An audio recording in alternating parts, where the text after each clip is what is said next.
cool animals. Yeah, and people have done this where they raise them, but Yeah. I think it's like he's making weird faces. Yeah, I think it's one of those things where you have to be around them all the time, you know? Yeah, I think if it's, I guess, I don't know, but if it's abandoned young enough to where it's attached to you, there's something there. Yeah, no, you definitely can raise them. People Yeah. have raised them, but and people have raised coyotes that same way too. Oh, yeah. But you have to be around them all the time because they're wild. Yeah. Like you're just tricking them into like by constantly giving them food and attention so they feel like they don't have to do anything else that they really feel instinctual about doing, like going out and killing a cat. Oh, yeah. Well, there's a place called Oswald Bear Ranch. Oh, look, I he's went got to. a cat. This cute little fox is like half the size of the cat. He wants to play with the cat. It's adorable. The cat is not like happy though. No. When you see a cat with its tail like that, that's a really pissed off cat. Well, the cat doesn't want to play with its owner, let alone whatever that thing is. Well, the It just cat wants looks like to- it's on SSRIs. Yeah, first of all. it is. Cat's fat as fuck. Yeah, it was actually male cat. Does not identify that way anymore. That cat's a school shooter. It's going to go to the pound, shoot it up. Just gonna take out everybody at the pet store. Yeah. Just one after the other. The story of wolves, like how we turned wolves into dogs, is pretty fucking insane. It is amazing how we do just kind of have these like wolves in our house, but we made them cuter by design over dude. centuries. We're like, this is my my wolf poodle, which is essentially what it is. Yeah. Like, it's incredible. Well, and then you get them down to like, I have a King Charles Spaniel. You Yeah. know what those things are? Yep. He's that big. Yeah. He's the fucking cutest thing on earth. Yeah. That, if you go far enough back, that's a wolf. Oh yeah. Like, how did they do that? I have a King Charles Spaniel poodle. Ah. Yeah, and his name is As if a King Higgins. Charles Spaniel wasn't gay enough. Exactly. I had to make sure he wears bow ties, like a wolf would. bow ties. Oh my Because whenever god. he gets his that's haircut, they put him in a bow tie. That's adorable. and I'm just like, it's so cute, but it's also the gayest. Oh, that's adorable. But yeah, his name is Higgins, and he's the best dog. But he's small, and I've always had big dogs, and I kind of just like the fact that he's kind of small and just really wants to sit there. Like, Just wants to chill. he'll go for a walk, but he's not dying to. The breed the furthest removed in physically characteristics by wolves is the Cavalier King Charles Spaniel. Yeah, That's it. mine's called a Cavapoo. That's the one I have. Yeah, I have a mix of that and a poodle. The Cavalier King Charles Spaniel, one of the most popular breeds in UK and US, probably because of their lapdog reputation. Yeah, they're adorable dogs. Oh, they're I so love sweet. I love him, and But that's the furthest removed physically and characteristically from a wolf. Yeah, it has. I mean, he's funny. Like, he'll grab his toy. He's got this lamb, and he'll just like jump in the window at giant dogs and just start shaking it and like try to intimidate them. That's and I'm funny. like, you're in a fucking little bow tie. You look so gay. And He's probably everybody trying to stops play with laugh. them because Yeah. my dog loves to play with Marshall, my golden. Dude, it's they're very like he's very best play- friends. Yeah, he's very playful. Yeah. Yeah, because we have I'm just gonna announce all the more dogs that I have and feel worse as this goes. A Havanese. What's that? It's like a little. We don't have the long hair cut on it, but you know those long hair, like almost show dogs. Okay. And it's just a Havanese. Pure, Oh yeah. wow. But we have see the like top right corner. She looks like that. So that's the other dog, and she's the best, and she's insane. Like Look not at that little face. yeah, not the smartest dog you'll ever meet, and that's one of the things I love about her. Well, they don't have to be smart. no. You know? It's like rich kids on trust funds. They're not so fucking smart either. Yeah, they are the most privileged of the dog community. Yeah. Yeah, there's no doubt about Most it. likely to be a they them. Yes. That's all the they thems. They're not poor kids. No, well, we're the ones cutting off their balls and spaying them. Right. Yeah, that's they're true all too. Right. They're all trans. Yeah, they're all a little angry at us. My dogs have their balls. Oh, do they really? Always. Yeah. I don't fix my dogs. See, we had already had them fixed when we got them. I had a really good vet when I first moved to LA, and I always thought you have to fix dogs. Yeah. Because you're like Bob Barker. Spay and neuter your pets. Remember? Yes. Bob Barker would Oh, say that yeah, after because- the end of every show. Yep. Turn your pets trans. How about just don't be an irresponsible dog owner and let your dog have puppies that nobody wants? How about you just be a responsible dog owner and let your dog have its natural fucking hormones? Yeah. Because when you cut their balls off, they get tired. They get depressed. They have no energy. Testosterone's There's gone. testosterone's Yeah, gone. What happens to people when their testosterone goes? You get depressed. Yeah. You get depressed and you have no energy. That's the same shit that happens to your dog. Yeah. Yeah. Yeah, and that's why he's in a bow tie. And my vet he told me that. I was like, I can't believe it. He goes, look, nobody wants to hear it. Everybody wants to tell you spay and neuter your dogs, but characteristically, like if you look at like how a dog behaves, I see a change the moment they cut. Now, look, if you have an overly aggressive dog, that's a different story. If you have a dog that like you probably should train, that's probably what it is. Probably needs obedience training and probably needs a lot of attention and probably needs a lot of exercise. But if you cut your dog's balls off, it won't be the same dog. No. And I mean, the next dogs I have, I probably won't. You know, but it's just something that you're used to for so long. And like with Bob Barker, I get control of the pet population, so there's not dogs running all over the streets that have to be euthanized all the time. Yeah, but that's if it's like, terrible. If it's your own dog, though. But again, that's just bad dog owners. Yeah, that's what I mean. It's just like people are bad parents, and their kids wind up, joining a gang and shooting people up. It's a lot of the same kind of shit, man. It's the same. It's literally the same thing. I mean, when you like.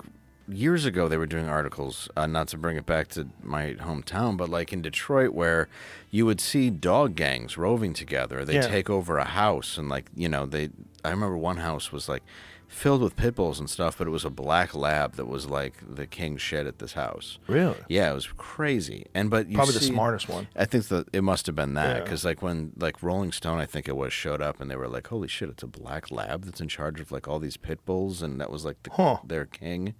And but probably they're good hunters. Maybe that's what it is. Well, because Labradors are hunting dogs. Yeah, well, that's true. Because like you would see just packs of dogs going down the street when it was at its most like empty. God, I heard about a lady that got killed by a pack of dogs in Georgia a few years back. Oh, they'll do it. Yeah, wild dogs. She was hiking and feral dogs attacked her. Yeah. Ugh. And that's a rough way to go. That's terrible. Rough way to go. Because there was probably a minute where she's like, "Oh, dogs." I doubt it. Yeah. I doubt it. No, most people do get scared. Yeah, they should. Yeah, well, especially if you're on like a mountain. If you don't know the dog, like it could be anything. Yeah, never go up to a dog the way that people tell you that you should.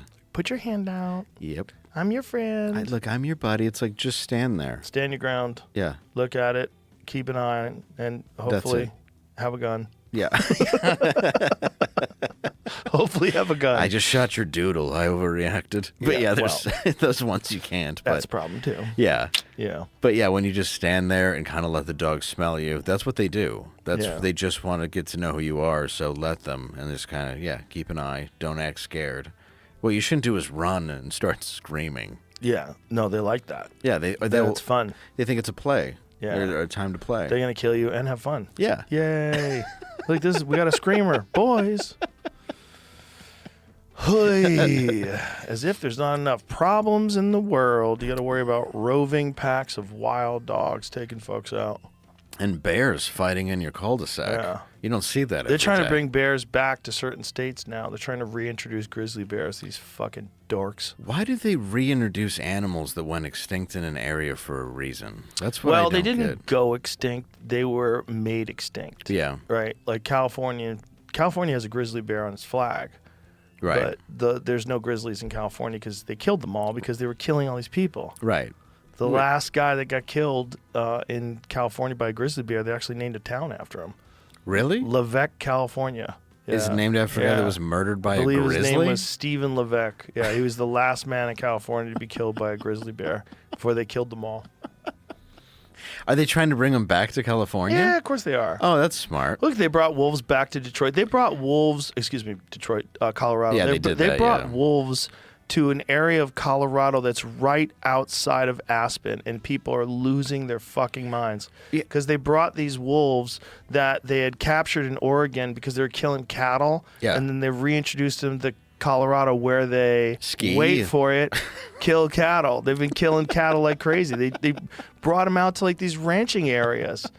And they've killed so many cows out there, man. I have a buddy who has a ranch out there. He sends me pictures all the time of these cows that they find just torn apart. Yeah. Like baby cows, calves just ripped to shreds. Oh. Yeah.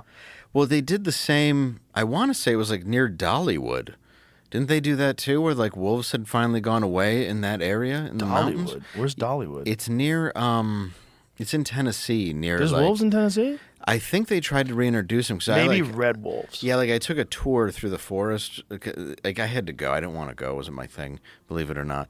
But we went as like a family trip, and it's terrible. And somebody recognized me, and that was the worst. It was at like a fake Dolly Parton show. Oh, boy. Like, are you Dave Landau? And I'm like, oh, fuck, really now? So, but we went through the forest, and they were saying that they were reintroducing animals into that area. And it's like, why would you do that? And I guess they had just taken down like a Krispy Kreme because like bears just destroyed it. Well, that wouldn't be reintroduction. That area, the bears have always been there. Okay. But if they're reintroducing a wolf, it has to be the red wolf. And Okay. The red wolf is endangered, and it's a small wolf. It's a wolf that's like maybe the size of a large coyote. Yeah, there it Red is. wolves are returning to the Smoky Mountains. There you go, yeah. Yeah, but it's like that photo is a little deceptive. When you see a red wolf, they're pretty small. Like, what is the average size of a red wolf? Google that, Jamie. Yeah, like that picture of the bear walking, we saw that a lot, just walking down, like while we were there. Oh, you're going to see a lot of bears. And they'd in be Tennessee. like 50 to 60 pounds. Yeah, they'd be like tumbling like cubs and stuff Yeah. down the road. That's like a red wolf is probably, it's a 50-pound animal. Okay, so they're not a gray wolf. Yeah, it's not gray wolves are fucking scary. Terrifying. Yeah. Yeah. They're big. Yeah, I would not want to go. I don't know. That's a scary animal. Anytime I've seen one, they just don't look friendly, and I don't. Well, I mean, they killed them off for a reason. The reason why, look, Little Red Riding Hood, fucking, there's all these stories with kids where they get eaten by wolves. Because wolves eat kids. Well, yeah, it was a way to scare the kids into being aware of what was going on. It was. Bro, do you know the fables. World War I story? No. Okay. World War I, the Germans and the Russians had a ceasefire because so many of them were getting killed by wolves. They made an agreement to have a ceasefire and kill the wolves and then go back to fighting. Seriously? Yeah. Because they were in trench warfare. So they're in Russia, and Russia has big wolves. Yeah, huge. So what happens with animals, with warm-blooded animals, is the further north the animal goes, the larger its body size is. Okay. And they think it's to retain heat. So if you look like a deer in, like, let's say a white-tailed deer that you see in Texas is a small deer. Yeah. Like if I see a white-tailed deer, generally, like I see them all the time on my way to work. A white-tailed deer a female might be like 50, 60 pounds. A male might be 100, 120 pounds. Yeah. In Saskatchewan, you might get a 300-pound whitetail. Okay. They're way bigger. Yeah. Way bigger. Well, yeah, it's immense. Okay. Wolves are the same thing. They're bigger up there. They're bigger animals up there. Like bears are bigger. Polar bears are huge. Yeah, right? polar bears and they're nasty. Yeah, they have to retain heat. Yeah. So like when you go to like northern kind of climates, when you're dealing with an animal in northern climates, that's going to be a bigger version of that animal. So if you see a wolf in like Alberta, Yeah. like, that's going to be a bigger wolf than a wolf that you'd see in Mexico. Those are smaller wolves. Right, because they don't have to survive in the same elements. Exactly. They don't. Yeah. It's also there's no benefit to having a large size of your body to maintain heat. That's why moose are in the most upper north part of the country. Yeah. They're the largest of all the deer species. Oh, that would make sense, though. Yeah. Yeah. Like And- elk are like larger than deer. It's like, and then the elk that are the further north, like those like Montana has some giant fucking elk. Wyoming, giant elk, and that's the. Yeah, when you get towards Canada, too, a lot of those places where it's just cold, you get those massive animals. Yep.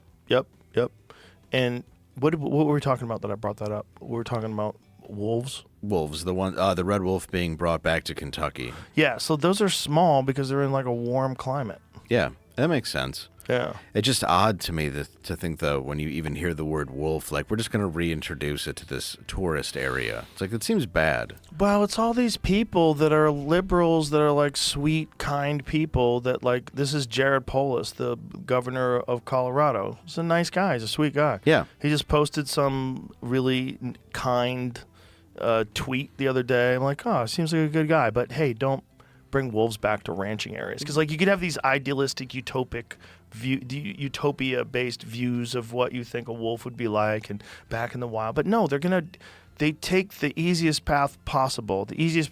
Oh, there's a bunch of animals that are stuck in a fenced-in area that I could just hop over. I'll just go kill one and eat it. And that's what they do. And so these farmers now have to hire people 24/7 to be patrolling around their animals. So they're already operating at a very low margin, right? If you're a farmer and a rancher, you lose a bunch of cows, you're fucked. So now the state has to compensate them for depredation. So every time a wolf kills a cow, they compensate them. So it costs the state more money. Oh, so they got to pay for the... Yes, they have to pay for it. And then now they have depredation permits on some of these wolves because they're repeat offenders. So now they're trying to kill these wolves that they've spent millions and millions of dollars reintroducing to Colorado. And it's all silly people. It's what's called ballot box biology. Yeah. And wildlife conservationists and hunters and people that spend time in the woods, they hate it. They hate it because it's mostly uninformed people that think they're doing a good thing. Like, let's stop trophy hunting. Yeah, we have to. Yeah, we have to stop hunters. Hunters are evil. Like, no, bitch, bears are evil. They will fucking eat you asshole first in front of your kids. They don't care. Well, it's like when they put in an insect to kill an insect that's getting out of control. Always works bad. Yeah, so like in Michigan it was like ladybugs, but all of a sudden now there were ladybugs everywhere, and this kind could bite you. So they were some kind of beetle that was this massive problem all of a sudden, and it was to help control the fish fly problem, or mayflies, people might know them as. Yeah. And they're just, because you drive down next to the water, dude, and it's like sounds like Rice Krispies as you drive because you're just hitting so many of these things. Mm-hmm. But it didn't help that problem. It just created a horrible beetle problem. Yeah. And then there was something else going on in the lake, so they introduced zebra mussels. Oh, yeah. They did that out here, too. Dude, they destroyed boats. They cut up people's feet that were swimming. Like, they kill everything. Yeah, it backfired completely. And it's like, so you're just introducing this, like, poison into the air and into the water that you think's going to benefit this. Yeah. So they have too much vegetation on some of these lakes. So what did they do is they sterilize carp and then introduce these sterilized carp. But sometimes they're not sterile. And sometimes they just start breeding, and then the carp basically eat all the vegetation, and so then your entire lake looks like the bottom of a swimming pool. Right, it's just gone. There's no more grass, so the fish don't know where to hide, so it's like not as effective for them. They don't get as big. So all the bass fishermen are mad because there's no like habitat. And right. Yeah, it's all fucked up. And that's happened, with Michigan. 'Cause we do have a lot of fishermen, bass fishermen, that go out there. And you can go into pretty small pond areas and lakes because the Great Lakes and still catch some stuff. But once you start messing with the habitat, it goes bad for a long time. Oh, yeah, man. Well, look at Australia. Australia has done a terrible job of introducing invasive species to combat problem animals. Oh, yeah. And now they have feral cats that have essentially wiped out most of their ground nesting birds and all sorts of other things. Cats are the worst, man. Little cute little house cats. Yeah. They are the worst murderers of all the animal kingdom. Well, and they think birds are a nice present for you. That's the first thing they're going to go after is just kill them. Birds and rats. Yep. Yeah. And that's why, like, the crazy cat lady thing is a real thing, too, because they also contain parasites. And that parasite, toxoplasmosis, it affects humans. It affects behavior. It makes you more impulsive, more aggressive. Yeah. Really? Yeah. It's a crazy parasite that is, at one point in time, half of France had toxoplasmosis. Really? Yeah, because of feral cats. Maybe it might have been half of Paris or half of France. I don't remember. But a large in rural areas where you have a lot of feral cats. Okay, I don't know if it was like rich have you areas. Ever known people that have like outdoor cats? Yeah. And they're very irrational. Yes. Mark Maron. Those Yes. people, Yes. those people probably have toxo, which is why they're behaving weird. Yeah. Why was? Yeah, that's what's going on. It's like, I guarantee if you test it, I might have it. I had a feral cat. I've never had a feral cat, but I've definitely had ones that would stop by the house. I had a feral cat. Yeah. A friend of mine, and her boyfriend rescued a bunch of kittens that were underneath this building, and it was in Santa Monica, and she said, "Do you want a kitten?" He was so cute, and I took him in, and I actually had to stay with this cat for like days in one of the rooms of my house. Because like when I picked him up, he would purr and he'd be sweet. As soon as I put him down, he'd hiss at me and jump and leap away. He was wild. Like claws and everything? Yeah. It took forever for me to just calm him down. And then after a while, I could just come up to him and pick him up. Like when he was a full-grown cat, he was totally my friend. But no one else could pet this cat. Yeah. You come over my house, he would hiss at you like he was ready to go to war. It was crazy. But I would go, no, dude, he was just wild. He's wild. And I'd pick him up and he'd start purring. But he would purr like no other cat would purr. Because when he knew that you just loved him, and that you weren't going to eat him, when I'd pick him up, he was so happy to be held. He was so happy to be pet. But then as soon as I put him down, he would look at me sketchy and run away. He was just fucked up, man. My grandma had that. She was crazy, though. Like, as she got older, she had, like, this old mansion. And I don't know how she got it, but it was one of those things where, like, when you're Catholic, you just have 87 kids, so the house was big, but now it looks huge to people. So she just had cats? But towards the end, she had a few cats, and she would have, like, those Tom and Jerry mouse holes in the house, like, where you would see them coming in and out of, and, dude, she'd keep the spiders, because she thought it was part of the ecosystem. Oh, great. So you're looking up, like, I'd have to sleep there, and I'm just, like, staring at a brown recluse, like, shaking at the age of, like, 8. Those will fucking leave giant holes in you, man. Dude, they will kill it. My brother got bitten by one, and his leg turned into a softball, and he had to go. Really bad. Yeah, she was nuts, dude. Like, it gets necrotic. Yeah. Where it eats away the tissue. Dude, and it went like that. Like, he got bit, and by the time he got to the hospital, it just kept getting big. It went from, like, a golf ball to a softball to, like, and they had to hit him with all this, like, anti-venom. It was nuts, dude. My friend Jeremy had a hole in his thigh where he had to stuff gauze in it because it was constantly oozing. Yeah, that's what it is. Like, it starts chewing away at your skin. Yeah, it eats necrosis. Yeah, my brother's like a scar from it, dude. It's disgusting. Brown recluses are dangerous, man. But she was nuts. She had, like, a casino in her basement that she ran. She taught us. That sounds so fun. It really was when we were kids, too. Like, we're dealing, like, blackjack and playing slots. She had a casino in her basement. Yeah, it was fun. Like, and then she was a recovering alkie. Like, she had beads everywhere. Like, I didn't know what that was then. Oh, and then, like 30-day beads? Yeah, and, like, so then later on, well, I was, like, from Mardi Gras. She had all this stuff from Mardi Gras. So, like, later in my life, I'm like, oh, my grandma was a whore. So... But I didn't realize it until later. There's a cat lady whore with a fucking casino in her basement. A cat lady casino whore who thinks spiders are part of an ecosystem. And she's kind of right. I mean, she's not wrong. They would eat the mosquitoes. That was her thing. Yeah. But you'd also have, like, you're like, I think it's a black widow in your garage. And it's like, yeah, so don't go near it. And I'm like, you want to protect your spider? Like, she was just nuts, dude. But, yeah, she was in recovery, but then she also had an entire bar where you could just make drinks. So we're, like, 6 and, like, looking through, like, how to make somebody a martini. It's so much fun. So she kept the drinks even though she was clean? Yeah, she was clean, yeah. Wow. I've done that, too, myself, though, because if people come over, I'm like, yeah, whatever you want, man. Yeah, Go I stopped ahead. drinking, and I have a full bar at my house. Yeah. I have a wine room. It's like such a wasted room. Yeah. Just a room filled with bottles of wine that now I'll never drink. Yeah, I have probably 10 bottles, and it's if somebody wants one. Yeah, come on over. Like, I'll judge you. Yeah, like my... You sit there and drink, and I'll judge you. You'll start acting stupid. Well, after my, like, last DUI was when it was like 16 years ago, and I had just built a bar in my basement, and it's really nice, and I still really like it. But, like, it was probably days later I got the DUI. So I just, like, sit there and I'll just look at this bar and, like, it could have been. Was that when you stopped drinking? Yeah, it was my 13th arrest. It was my 13th arrest?